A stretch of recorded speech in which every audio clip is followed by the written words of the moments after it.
Boop, boop. And now I've hit go live.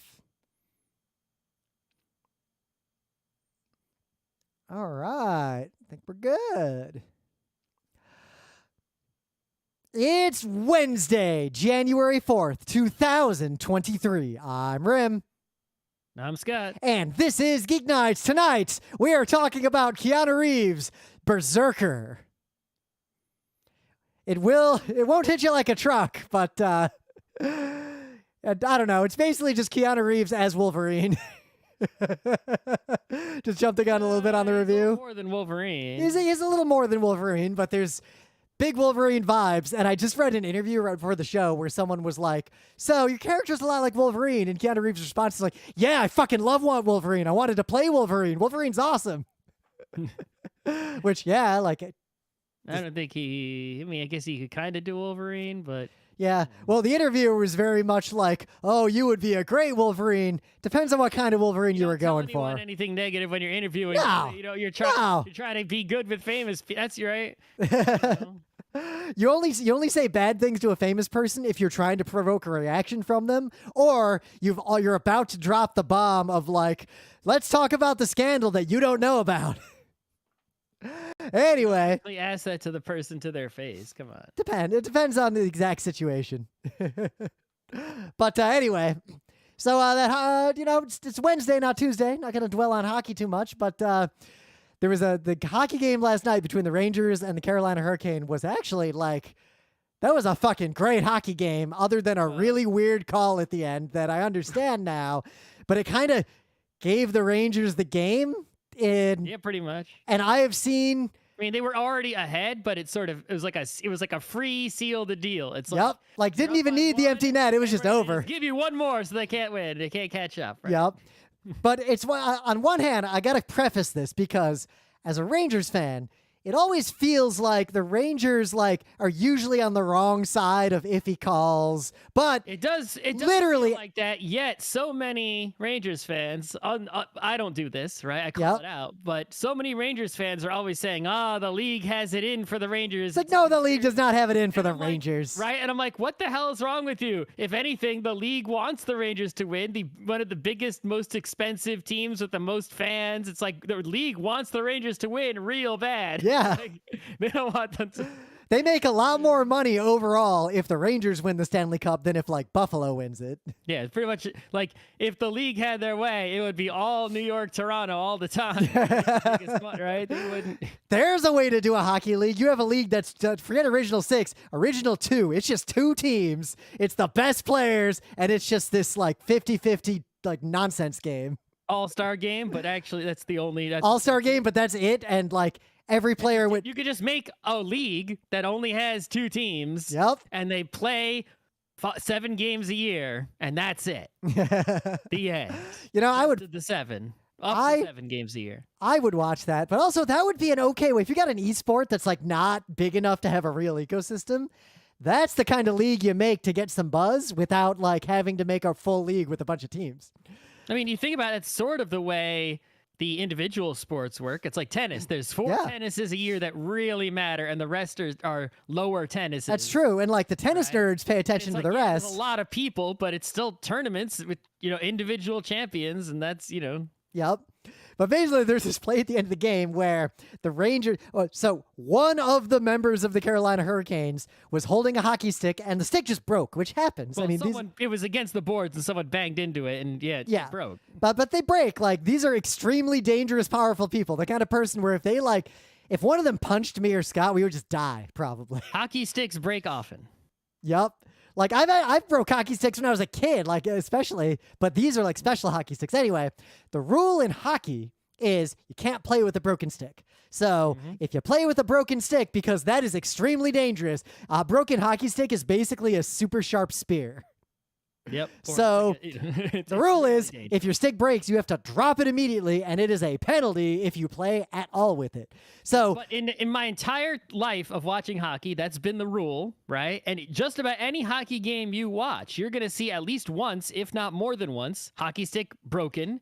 and someone throwing it away, right? Immediately, like a hot potato, like get that shit away from me, right?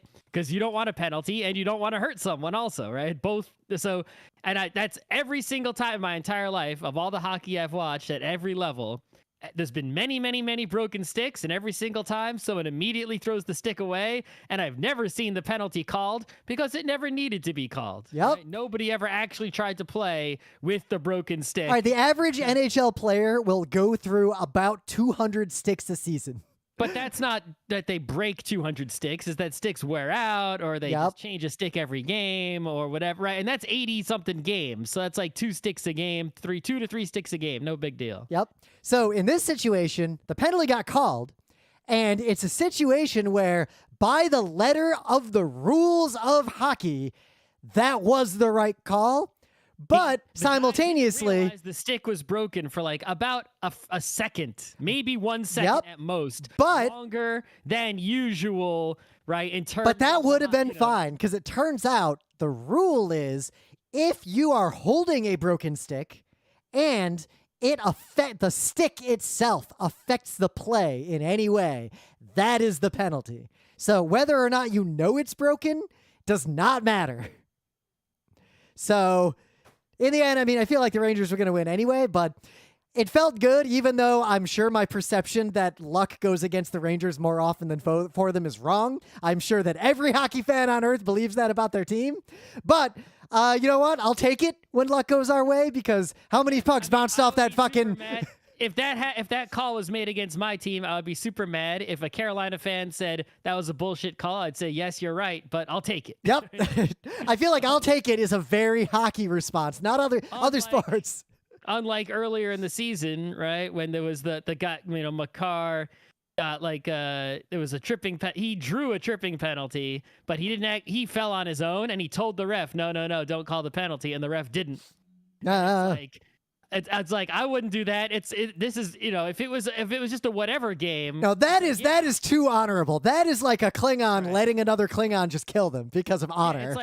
It's like if it's just a whatever game, I would do that sportsman-like behavior of saying no, don't call that penalty. But this is a professional game where winning matters. And it's like, yeah, the ref was wrong. I'll admit the ref was wrong if someone asked me, but I would never try to not win when it's an important serious game. I mean, it was the game we watched where the dude reaches into the goalie's mitt, pulls the puck out, and just throws it into the net, and then pretends like it was a goal. Right? It's but I remember get away with it. But I screen capped the screen on the. Can't blame him for I screen capped the screen on the HTPC because there's this moment where like the ref is talking to him and he's like kind of laughing, and the ref just has this look on his face like, "Are you serious?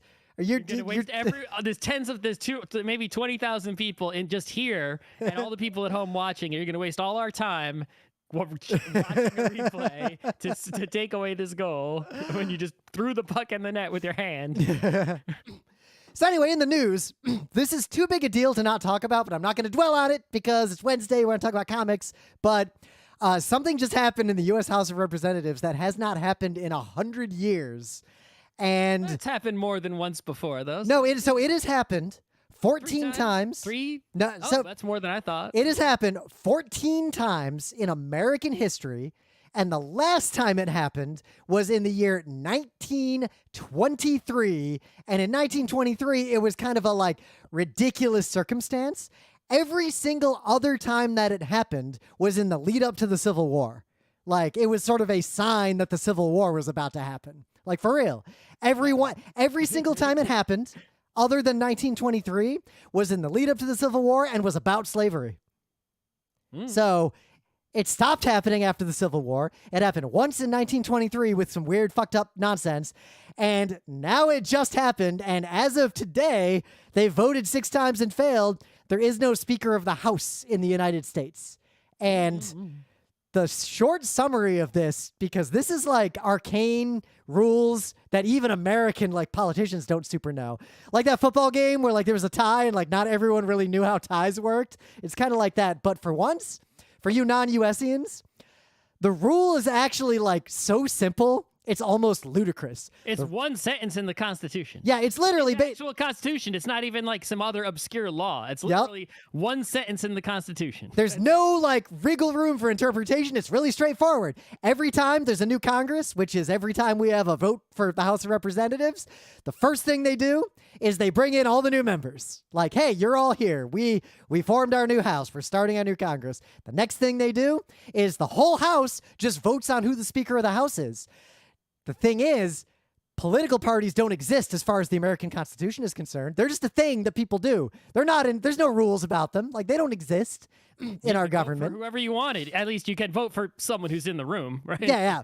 So you can vote for me. Actually, you can. They don't need to be in the room. That's. There's a lot of nonsense. Wait, hold on, I didn't know that. That's new information here. Yeah, it can be anyone. Let's say that everyone in the House voted for me. You're the speaker now. You could resign. Okay, that means obviously I'm in line to be president, right? Yep. That's right. But if you're eligible. But sure, all right. I guess I'm not eligible to be president. Am I? No, you are. Okay. You absolutely are, unless you were not born on U.S. soil. Well, that's the age qualification. Yeah, you're definitely qualified. Okay, anyway, the point is, if I became Speaker of the House, but then I would conduct the business of the House and do all the Speaker's roles and have which basically would mean you have unlimited power to decide. Be the boss of the guy with the mace over there, right? You have basically unlimited power to decide what the House does. Sure, but when it came time to vote on a bill, on whether it would become law, or at least send it to the Senate to maybe become law, I would not have a vote because I would not be an elected representative from a state. But you could do things like the House tries to pass a bill and you're just like, no, you know what? I could do things much more powerful than voting, but I wouldn't have a vote. Exactly. So, okay. The fact that anyone can be anyone who is not a House representative been elected Speaker of the House ever? It's either happened 0 or 1 times. And if it happened, the one time it happened was like 1700s. Could they vote for someone who was like, could they vote for the person who's already the president, making themselves in line for their own job? I don't think there's a rule against that, but I'm pretty sure there are rules against like the situation that causes. But I don't actually know. Without vote for a senator to have that job. I don't. Well, I think again they could vote for anyone. What the problem will be for the governor of a state to have that job. So someone would be governor of a state and also. I am pretty confident based on everything I've read they could vote for anyone. They could even vote for someone who is not a citizen and who is not able to be president because they weren't born on U.S. soil. All that means is they get skipped in the line of succession. But anyway, they can't agree on anyone right now. Yep. So basically, because the vote is the entire House and our fascist party only holds the House by a few seats, if any 4 Republicans don't vote for... 3. 4. They have a lead of 4 seats. So if 3 people, right, vote otherwise... Right? Yeah, so they can... I guess 3 means they're voting for the Democrat. Yeah, so basically, every time we vote, there are 212 votes for a Democrat, because that is actually the person who keeps winning these votes, but you need a majority to become speaker. So the Democrats all vote for a really good person, Hakeem Jeffries. Yep. 200-ish Republicans vote for an absolute dipshit guy, and then like 20 Republicans vote for an even fascier dipshit, and the 20 who are... even fascier dipshit. It's like, yep. How much worse can you get? But the thing the reason this is happening is that the 20-ish people who are basically saying, nope, we're not going to let it happen. They're the kinds of people who do not care what happens to Congress at all. And they were elected by people who don't believe the 2020 election was fair and who are just crazy. So their base loves this, meaning they'll get reelected into the House forever. And they benefit from the Republicans and the Democrats failing to do anything. So they're basically holding the Republican Party hostage and they're holding America hostage. Because guess what? Until the House has a speaker, the House cannot do anything. It can't even pay its members. It can't hire aides. It can't hire staff. It can't process payroll. It can do nothing. And the rule is... well, they could theoretically still pass a law. No, they can't. The speaker... it's the Constitution. It still says they could. If they could get a majority, they could vote for a law. The House needs a speaker to bring the bill to the floor. I thought that's a rule that they would have to elect a speaker and pass rules. The House needs to elect a speaker to have a rule. Right, but you don't need to have the rule of making a law is in the Constitution. So that's the one rule you don't need to vote into being a rule. The speaker, so there are extremely arcane things that could happen, but effectively, the way this works is now playoff hockey overtime rules. They just keep voting. And the dipshit caucus, which actually a few reporters are even calling them now on the Republican side, they basically said, nothing will convince us. We're going to vote against this guy forever. We will not negotiate. Good. Fuck Do you. nothing for 2 years. That would be amazing. That would be the best possible outcome compared to the alternative of the fascist party doing anything. Literally anything. Yep. So this is like unprecedented territory that we have not been in since before the Civil War. It is worth reading up the details of this because this is ongoing, and it's a shit show. This is an absolute clown circus like fuck up. It is, nobody expected this. I even didn't think this would actually happen. Like, this is the kind of thing that I just want to put this out there. I mean, sure, someone else has already put this out there, but if we only need the Democrats are heavily trying to convince a few Republicans who aren't even going to run for re-election. Like, they're on their way out. They're in the current Congress, like not the new one that's coming in, to just vote for someone good and then retire. Bribe them with whatever. That's one way out. That's one way out. Yeah. That's another way out, right? Go convince 3 states to recall Republicans. Or even better. And if they send Democrats instead, right, then that's enough votes. Scott, it's even easier than that. The rule is not the majority of the House. The rule is the majority of the members present. Oh, you just got to trap someone outside. So guess what? If a small number of Republicans don't show up and quorum gets called, Democrats just win, and we have a Democratic speaker. Without the speaker, who's in charge of that? So that? the actual procedure is first the teller, like the administrative staff, do a vote to see if there is a quorum. If that vote, people aren't present because they're not being paid and they just go home. Then there can't be a quorum, and we have a constitutional crisis, and that has never happened, and nobody knows what to do. What if Mace Guy is just like, fuck this shit? I hope Mace Guy just fucking leaves. See, it's funny. If this was the UK, there'd be like, in the Wimbley Dimbly of 1840, the Mace something something, and by the grace of his pleasure. Say, a point in favor of the monarchy is that, there is a fallback. You have this sort of on-paper autocrat that doesn't actually do anything. It just lets the democracy happen. But if the democracy really collapses, right, it's like technically the monarch can be like, poke, right? Yep. And you know what I would say? This is a total aside, but this is actually a real opinion I have. Stopping Brexit would have been like the moment for a monarch to do something. And the fact that they chose not to ended even that power of the monarchy. Yes. Well, that particular monarchy, yeah. Yep. There aren't that many. I'm not saying I would because. We are not monarchists. There are a surprising number of I have spoken a point in favor of monarchies. I am not in favor of monarchies. The con list is much longer than the pro list. Yeah, like if you list all the pros and cons of heroin, there are some pros, but there are thousands and thousands of cons. So yeah, heroin feels great. And just like if I just say that and I don't talk about all the cons of heroin. Yep. What was it? We did a panel a while ago. I'm pro heroin. We did that panel a long time. We were like, what's the most fun game on earth? Just take heroin. Doesn't mean you should play it. There might be better games than that. Yeah, mega heroin. I haven't tried any of those, that whole genre. Yeah. That and MMOs, never once. Anyway,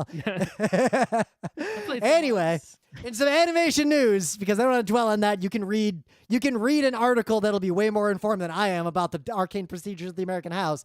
MF Ghost, the anime that's just more Initial D. We have our 3rd trailer. It has Eurobeat in it. This is the trailer that actually has Eurobeat in it. This is the final actual confirmation. Initial D2 has Eurobeat. That is all I needed to hear. I literally don't care. This isn't Initial D2. They've already had Initial D1, 2, 3, however many. I watched through like 4th stage or whatever. Anyway, I watched a lot more Initial D than you did. At which basically, the MF Ghost manga, to my knowledge, has been around a while. But basically, the same guy who made Initial D is like, okay, I can't do anything more with these characters. Times have changed, right? I will just, rather than make more Initial D, I'll just make another car manga with new characters. So, Scott, I'm going to name some names of characters who are now confirmed to be in the manga and the show. Takahashi Ryosuke, Takahashi Keisuke, Ikitani, Itsuki, Kenji are all in the show.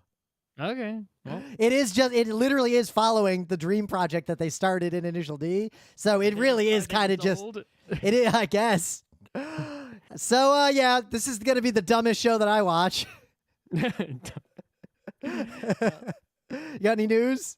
Yeah, so let's talk about something, good being made. Where I lost my. Oh my God, I'm so excited about this. Right, so Cartoon Saloon, who we are big fans of here at Geek Nights, the Irish animation studio that brought you the Irish trilogy, as well as many other amazing works, and as well as many other works that we don't really pay attention to, like some kids' TV shows like that Puff and Rock or whatever, which I'm sure if I had a child, I would show it to them. But one of the rare batting 1,000 entities on Earth. Yeah. So they're, they got to make some more movies now, right? They finished that Wolfwalkers. They got to go to the next, right? It's like, what are they going to make now?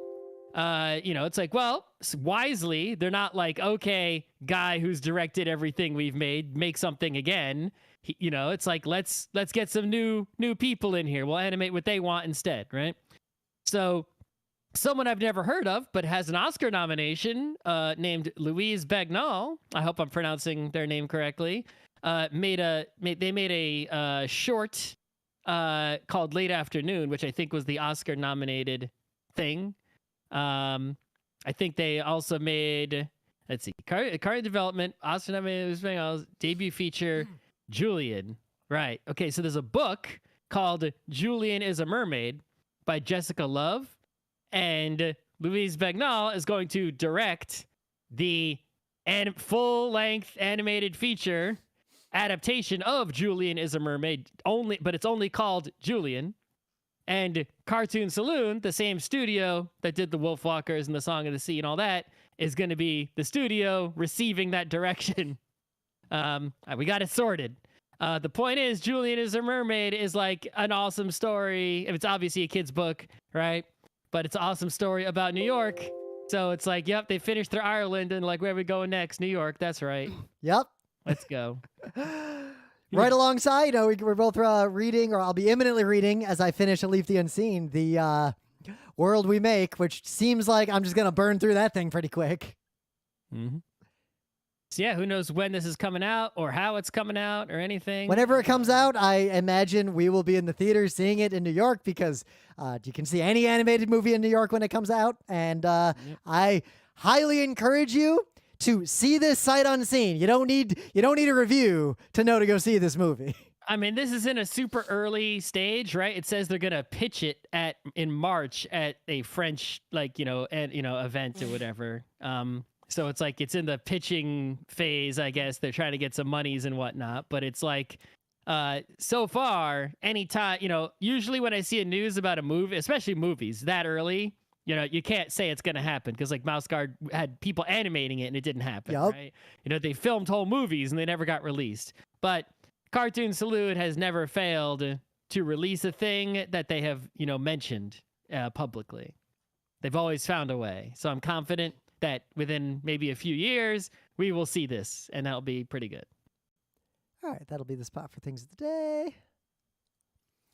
But anyway, Things of the Day. We both try not to use the same channel or the same website like more than once. Obviously, a lot of Geek Nights. We started in 2005. Otherwise, it'd be easy to just do Practical Engineering like every fucking week for me. But I realized I've used SciShow and a bunch of other things that John and or Hank Green have made over the years, so I can't use those channels. I have never used the Vlog Brothers as a Thing of the Day. So this video from a year ago that's new to me. A vlog? Yeah, Vlog or vlog, Vlog. video log. You mean vlog? Vlog.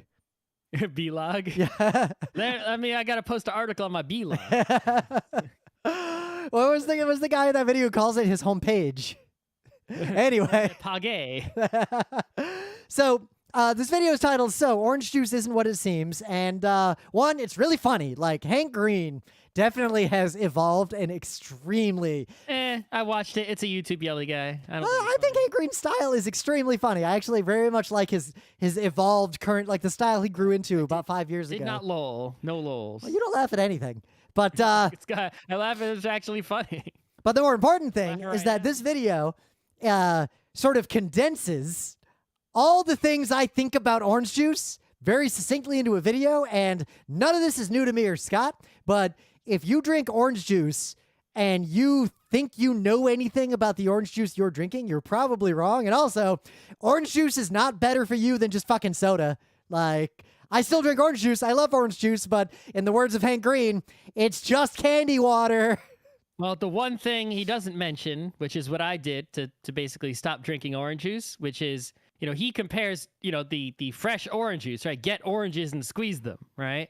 Whereas what I just do is I just eat oranges. You don't have to squeeze them. Just eat the peel. You don't have to peel, but you peel it and fucking eat it. Yeah, but the problem is that slows you down like a pistachio. You got to open each pistachio and eat them. Drinking orange juice is like, it's just like pistachio, and you get like one little nut and you have to open a bunch of them. An orange, you can open one orange and you get a ton of orange. But neat, right? I can drink orange juice, and it's like the equivalent of just funneling a bag of pre-shelled pistachios directly into my mouth. Yeah, it's a bad idea. It's a good idea. It's a great idea. Bad idea. I eat like 5,000 calories a day in the summer, so. It's at least in North America, it's orange season, like now-ish, right? Go and just buy a sack of oranges. That's the cheapest way to get them, and just eat oranges every morning. And you'll get fiber and everything, and there's still delicious juice in there. You still experience plenty of juice flavor, but you take in much less candy water into your body. Thing is, I'm seeking the candy water because remember, I'm pretty much always at a calorie deficit. Like, I gotta keep eating or I have trouble. Eat more oranges. Eat the whole sack. Yeah, but if I eat the whole sack, I could also juice the whole sack and drink it. And you're throwing away all that useful, delicious fibers. Nah, but I zest them all for cocktails. Anyway, what do you got? What do I have? So I didn't know this sport existed, which is very rare. It's underwater hockey. Apparently people in the UK play it. I don't know if anyone else anywhere else plays it. I kind of want to try to play it. Like, I would love to play a game of this. This is one of those fake concocted documentary videos, but no, it's real. This may be among... First of all, the notable things about this sport, right, is so it's underwater hockey. There's a puck, just like a ice hockey puck, and you have little tiny sticks, and the puck is at the bottom of the swimming pool, and you're trying to get it into a goal. The rules are what you think they are. The problem is it's at the bottom of the pool. It's 3 meters deep, right? Yep. You got to dive to get down there. Everyone's got flippers and goggles and everything. Yep, there's going to be no Shaq situation where someone's so tall they can just kind of kick it or something. Right. But good luck staying down there that long, right? It's like, even if you're the Wayne Gretzky of swim hockey, underwater hockey, like, you go down there, you can be amazing, but it's like there's no way you're going to get the puck all the way from one end of the pool to the other. It's a full-size pool. And even more, the harder you play, the more you use up your oxygen and the less time you can spend down there. Yeah, it's like you basically must have like teamwork to be any good at this game. You cannot, it's not an individual, it's like the least individual sport ever, right? Like you could have a team, like one person in the video even says, you could put all the best players in the same team and they would suck. The team that wins all the time is this team that's like been together for 12 years. They all know what everyone's going to do. They've got all their systems worked out, right? And they've had very few lineup changes, and that team dominates, right? Because it's all about, you talk about coordination of like, some FPS team in Overwatch. It's like comes nothing close to, the underwater hockey. Right. And the second thing is that the underwater hockey may be the most physically demanding sport I've ever seen. It doesn't look physically demanding, like, a weightlifting or a sprinting or a gymnastics. Well, here, I'll give you an example. I can run a half marathon without even breaking a sweat in under 2 hours. Like, it just feel great at the end. I can't swim more than like half a mile without being fucking wrecked. But it's like just swimming. But like, no, this isn't just swimming. This is, you're going underwater and holding your breath for a significant amount of time, coming back up, and then trying to go back under as soon as possible. And when you're down there, swimming with flippers as hard as you can. Right? And it's like, if you're the goalie, it's like the goalie, I think, is the most fascinating thing. They didn't talk about it in the video, but I sort of noticed, like, do you have a goalie even? It's like, why bother, right? But the goalie can't just stay down there and wait the whole time. The goalie has to stay up and look into the water with their goggles and their snorkel. Like, they have snorkels, short ones. and like see if the puck is coming close to the goal, and when it does, time their dive, right? It's like the goalie might go down, make a save, right? Run out of breath and be like, Yep. Am I going to die or are we going to get scored on? Yep. Go down too early and you got to come up and then undefended goal, empty net. Yeah. Do you have two goalies like rotating? Like, what are you going to do? It's, I don't know. But yeah, this is, I would never play this. I would never watch it. If it were easy to play, like I would want to play a game of this. This would be really fun, I think. Yeah. I would play it in a much shallower pool. I'd play in a deep pool, but I would want to play it with people who are not 3 meters. It had to be like 3 meters would be fun. I would play it against people who are as bad at it as I expect I will be. I don't want to play against people who are good. The problem with the 3 meter pool is that like I would have a hard time even getting to the bottom, period. Well, one, flippers make that real. Have you ever swum with? They help. Have you ever swum with flippers? It is like Yeah. quadruple speed. Like it is. Yeah. It's hacks. But also, I could only stay down. You know, the amount of time it would take me to get to the bottom, I'd be able to hockey for like a few seconds. Right? Nah. It's like, give me the 1.5 meter, 2 meter pool. How then long? I can actually do some hockeying. How long can you hold your breath? I'm curious. No, I mean, the problem is I could, okay, so I do a little bit of hockeying and then I come up. It's like, how long until you go down again? It's like my time at the bottom keeps decreasing. That's true.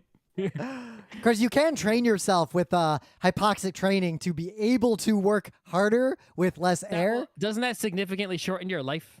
No, there's no evidence of that. In fact, people who dive for, like clams and shit. So people who do extreme diving like that, it probably is not great for their brains. But people, if you don't do that kind of stuff, you can train yourself to hold your breath like double the time a normal person could without any significant injury, according to my physical therapist. Anyway, I'm not messing with that.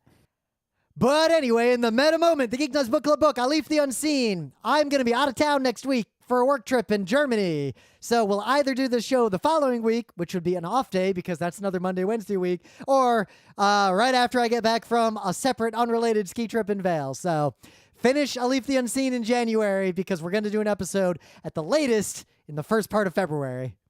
All right. We have a forum. We've talked about it on every episode of the show ever, basically. But I just upgraded the forum, which I do whenever there's upgrades. But today there was a somewhat bigger upgrade. And so I went through all the settings on the forum and I rejiggered them all. Not too much, but enough. And now the forum has a it's got a little sidebar going on, which I think is much nicer. I was about to say, I like that little sidebar. Yeah.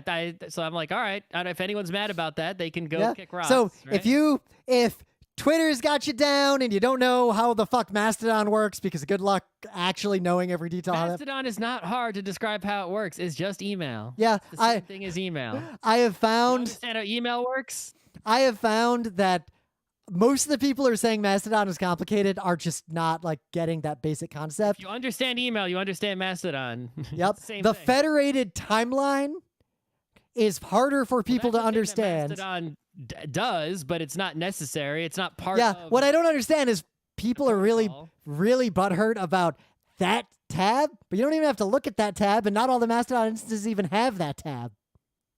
There's a difference between the protocol that Mastodon uses and the Mastodon software and the decisions it made, right? Imagine if you had email, right, and you chose Gmail as your email provider, and there was a tab in Gmail that showed you like other people's emails. Like other people's emails that were not emails to you or from anyone you know, or it showed you like your friends' emails to other people, and it's like, what? It's like that's be messed up, right? It's like just because you're on Gmail, you're seeing all these other emails, and that's Mastodon's choice. Gmail could do that. Google could show you someone who could, right? If they wanted to, they could. They could just show you all the emails on Gmail between everybody.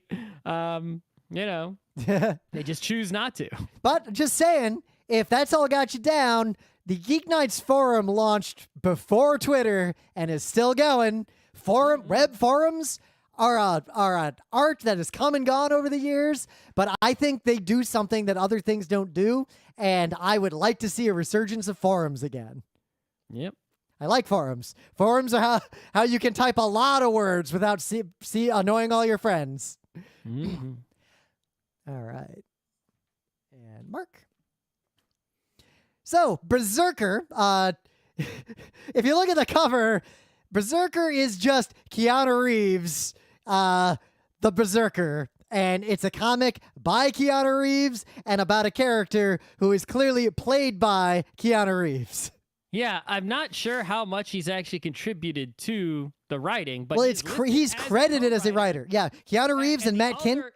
The other writer is Matt Kindt from, what was it, the Spy Thing, right? And what's the other one? The one that even had a board game. Oh, God. I got to look at Wikipedia now. Mind MGMT, right? Yeah. Pistol Whip, Super Spy. Super Spy. That was the first time I heard of Matt Kindt. I got that. Yeah, and Mind MGMT is the one that also had a board game, and people loved that. But yeah, since that Super Spy book that we got way long time ago, there's probably a GeekNights episode about that. Matt Kindt exploded. So now it's Matt Kindt and Keanu Reeves co-writing, right? The artist is Ron Garney, who I haven't heard of. The cover artist is Raphael Grompa, who I have heard of. Inking and coloring, Bill Crabtree. And it's just a 12-issue comic about Keanu Reeves. Well, I don't know if there's going to be more issues, maybe, but there's 2 volumes, 2 trade paperbacks. I have both of them. I read both of them. And yeah, it's like, how much Keanu Reeves himself contributed to the writing. It's like, it's basically take what would have been a movie with him in it, the cliche movie you expect him to be in. It's like typecasting him and just make it a comic book instead. Yep. And one way to look at it, what if John Wick was 80,000 years old and actually invulnerable? Right. He's actually invulnerable, but it's like... I mean, maybe John Wick is just the Berserker, like he went through I'm going to be a mob hitman phase. He's not invulnerable, he's immortal. It's different. Well, he is both invulnerable and immortal. He's not invulnerable. He takes lots of damage. He just always heals all the damage. Nah. They're very Wolverine-like, but... Yeah, it's like 10x Wolverine, right? It's like he could be turned into like one cell of his body remains. It's like... there are definitely multiple arcs where Wolverine comes back from a few cells or some DNA. Like, that has happened. Not this quickly. Not quickly. I want to say the last time I saw Wolverine, and already I haven't read comics in like a decade, at least X-Men comics. The last time I remember Wolverine coming back from almost nothing was like early 2000s. And the other thing is that Wolverine's skeleton, right, is like somehow always, even though the atom at times the metal was removed from it. Right? Yep. It's still. And I assume, is Wolverine adamantium right now? I assume Wolverine's still alive. I don't know what's going on with the X-Men. I mean, Marvel comic books, if there's no Wolverine in any of them, right? That would be must. Why would they do that? So I guess the story of this, like what this is about, I've read the first volume and about a third of the second volume. Scott's obviously read all of it. We're not going to spoil things. It's short. Like, if this sounds cool. There's got to be more volumes. It's not over. But if this sounds good, like, just read it, because there's not that much of it out yet. And the art's pretty good, and I like it. But basically, the story is just, there's this super soldier currently working for the U.S. government who is, like, a berserker, like a classical, like, I am a berserker, I go berserk and kill people, I'm invincible, and I have spent 80,000 years being an invincible berserker. This is my story. We're currently at a stage where the government is studying him, ostensibly to help him become mortal, because that's all he wants in the world. And really... Like, yeah, he knows that they have their own secret purposes, right? But he doesn't give a shit, because he's immortal. Yep. And that's something I really like about this character, is that he gives no fucks what anyone thinks, and he's super open. The government's like, we're trying to help you, and he's like, fucking no, you aren't. You're just trying to make a super soldier, but you know what? Whatever. I actually don't care. Like, he is just very direct. And right. He's like, look, I don't want to die. All right, I just want to be able to die. Yep. And that is a nuance that I think a lot of stories about immortals miss, is a lot of them are either, I'm an immortal who wants to die, or I'm an immortal who doesn't want to die, and there's a secret trick to kill me because I'm evil. You don't often see I don't want to die, but I would like to at least know that I could, in case in the future I get bored. Or for any reason. Yeah, if you, 80,000 years. It's like he's already lived so long since caveman times. He's probably worried that like Earth will blow up in the distant future and he'll just be floating in space. Floats. He could just be floating out there in space, painfully suffocating repeatedly for eternity, right? Yep. It's like, that's the kind of thing you might have to worry about. So it's like he's sitting there thinking, well, like, hey, even if the U.S. This government succeeds where Roman whatever previous governments failed. Yep. He's like, they'll all be dead and I'll still be around and some other government will be here in 200 years. What do I care? Yep. But I also like how like technology. He's seen all of technology advance. He's like, oh, maybe these people advanced the technology enough that they could help me. Let's find out, right? Yep. So he's going to like physicers in Rome with, and bloodletters and leeches hundreds of years earlier. Yep, going to shamans. You definitely see in that one montage that he probably spent like 100 years in a monastery just to see. Yep. Like, is this gonna work? Is this gonna work? But I guess the one thing that's fun about it, he is not just a humorless prick like you might expect between the character design and like that description of he gives no fucks and he's immortal and he's a berserker. He's like clearly tried everything. Like he spent time just doing nothing. He spent time basically just doing nothing but having sex. He spent time like doing every possible thing. He's sort of tried everything and nothing works. And he's just trying to figure out what to do next. And it's just a moderately complex and fun take on that kind of immortal, super powerful character and the practical reality of what it would be like if you were just invincible, effectively. Yeah, volume 2, right, gets into like how did he become this way? And it's sort of nice in that I won't tell you what the explanation is, right? But it's sort of nice in that they're not like doing the One Punch Man deal where it's like, oh, was it this? Was it that? Who knows, right? And they're not doing the terrible secret of space like, here's a hint, but we're not going to tell you. Yep. They're like, this is what it was, right? Absolutely. This is the thing that did it. We're not going to tell you all the details of, exactly how that works, but it was definitely this thing right here that made this happen, right? Yep. So there you go. So if it's not obvious, this comic is hyper violent, and it's sort of half of the panels are hyper violent, like intestines and blood just flying everywhere. And the other half of the panels look like an introspective 2000s comic. Yeah. So it's like, it's not violent the way that like Ichi the Killer is violent, where it's trying to make you cringe or be grossed out or anything like that, right? What it is imagine there was an action movie, right?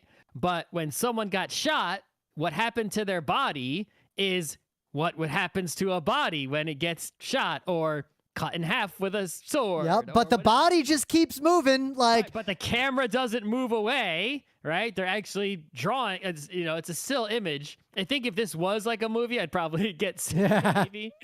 Even though usually fake stuff doesn't affect me, but it doesn't bother me because it's a drawing, right? But it's like the camera doesn't cut away, and they draw what would happen to a body somewhat.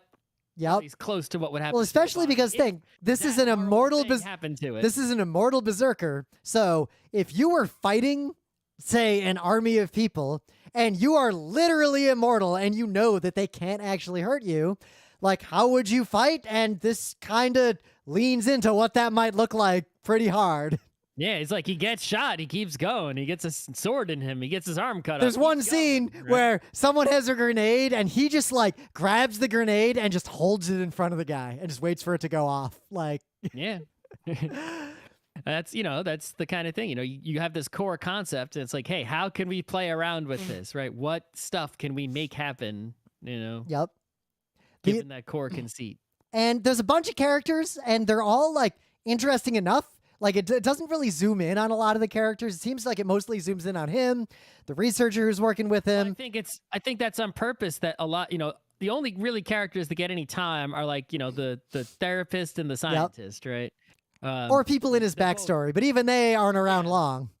Well, there'll be some backstory people, from his, origin story that gets a lot of time, right? But it's like, I think that's on purpose, and it actually, normally I'd complain, be like, there aren't any other really cool characters other than the one guy, right? But it makes sense, like being an immortal guy, anyone else in all of history is basically insignificant from his eyes, right? It's like they'll be around for like 2 seconds. It's like, who do you pay attention to? The handful of people who are heavily involved in your biz right now, or the handful of people who are so memorable that they stand out in 80,000 years of being a human running around being a berserker? right? Like let's say in, I don't know, some ancient time, say like, I don't know, Sumer, in ancient Sumer, right? He was hanging out, and he had a best friend at that time. I'm just making something up, right? Yeah. But it's like, and that was like their best friend for 80 years, and like befriended them as a child, and they died old, and he's still just this dude the whole time. He was a middle-aged dude. 80 years of this other person's life. That's a long time to live in an ancient time, right? It's like that person would be like barely a footnote in this dude's life, like. Yep. Right. Well, think about how many awesome people you've met. Either of us have met in our lives. We lived about 40 years, maybe 20, like 30 of those we were mostly sentient, like 30, 35. How many cool people have we met? Now extrapolate how many cool people who are just as cooler or as cool or cooler that we would meet in 80,000 years. Right. So the book is sort of mirroring his own feelings of like, none of these other people are have any significance. So we're only going to spend time on them as much as their significance is, makes them worthy of being on the page, getting any character development, right? Or any, anything like that. But the character, like he is more complex and nuanced than you might expect. He's not evil, like he's not malicious. He's just kind of like he's seen everything and he's kind of mostly done with stuff. Yeah, he might have had an evil time, Oh, let me try being an evil dictator one time, right? Yep. Let me, but that time isn't at least the present as far as the book is concerned. Yep. Like when the therapist comes over to his house, he's just like, I guess he's kind of evil doing like, military, whatever. Yep. But when she comes over, like he's still like he drinks some scotch and hangs out. Like he still lives his life. It's not like to that extreme. And it's honestly, it's a pretty compelling concept, especially because it's not that long so far. And I don't know how long it's going to be, but I've enjoyed it. I'm going to read volume 2. And if there's more, I'll keep reading it. Yeah. I mean, the effort to read this compared to what it is, right, makes it a good value. Yeah. I don't think it's like Eisner Award winning worthy or anything like that, but But like you'll get more. Imagine if you want a Wolverine-ish story and you don't want to figure out what Wolverine to read right now, this is almost like a take on Wolverine played by Keanu Reeves.